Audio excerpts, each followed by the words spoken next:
Every time I tell someone I'm plant-based, they ask me, but where do you get your protein? So I have been answering this question for 8 years, and here is the truth. Hi, I'm Nadia. I'm a holistic nutritionist, and I am the founder of Nourish by Nadia and my community, the Plant Powered Kitchen Club. So I have been plant-based for over 8 years. I've done my research. I've also been a nutritionist for longer, and I've lived it. I've done the research and I know exactly where to get my nutrients. So today I'm going to talk about three myths that you need to stop believing. And these are just common things that tend to show up time after time. So, myth number one is that you can't get protein from plants. So, there is an obsession with protein when it comes to our media and even among the fitness industry, the medical industry. But the truth is, you absolutely can get enough protein with the right foods. And the thing is, have you ever heard of anyone being protein deficient? Probably not, because likely you are getting enough protein. Now, of course, there are, depending on what life stage you're in, and if you have any conditions, you may need, a certain amount of protein, and that is perfectly fine. But you can actually get those from plants. So some examples include lentils, tempeh, edamame, tofu, hemp seeds, quinoa.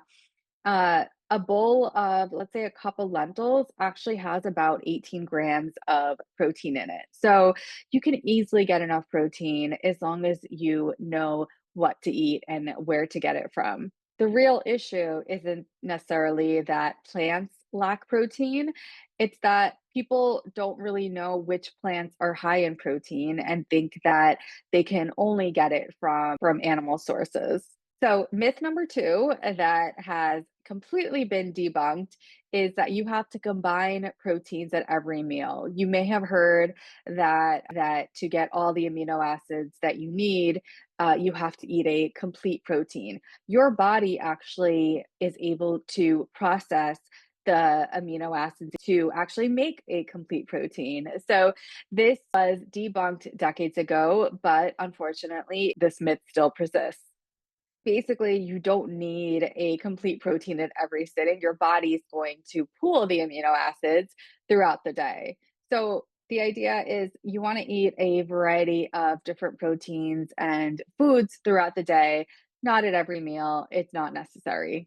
Myth number three is that plant protein is inferior to animal protein. So, of course, bioavailability does vary, but it's not as dramatic as people think. With the right foods and enough variety, plant protein absolutely supports strength, recovery, and longevity. So, when I first became plant based, I didn't really think protein was that big of a deal. I was not too focused on it, and I never became protein deficient. And I honestly felt better than I ever had before. So really what you really need to do is don't obsess over protein. I know we go through different periods of time. Like right now there's a protein obsession, just like back when it was the Atkins days in like the 90s and 2000s. So my suggestion is don't obsess. You don't necessarily need to track on a daily basis. I would say it is a good idea depending on, how much protein your body may need at this time. It could be a good idea to track for a short amount of time, but don't obsess over it. And then just pick three easy foods that you can add into your routine to add more plant protein. Like I said, you could add just a couple tablespoons of hemp seeds every so often, like every couple days. You could add some tempeh or tofu to your diet. So there's a lot of different ways that you can incorporate more protein in an easy way. I, for example, in the morning, I'll start my day with a soy milk matcha, and that has about 8 to 9 grams of protein. So I start my day like that. So there's a lot of different ways that throughout the day I'm able to incorporate different forms of protein. And not to mention, vegetables do have protein. Aside from the foods that I mentioned, Broccoli is high in protein. There are a lot of different vegetables that do have protein in them. And so, if you are eating a variety of foods, you will get enough protein. And if you want additional information, I also put together a whole protein toolkit with my exact system and easy ways that you can incorporate protein into your diet. It's $11 or it's free when you join my membership community, the Plant Powered Kitchen Club at the premium level for $7. The links are below.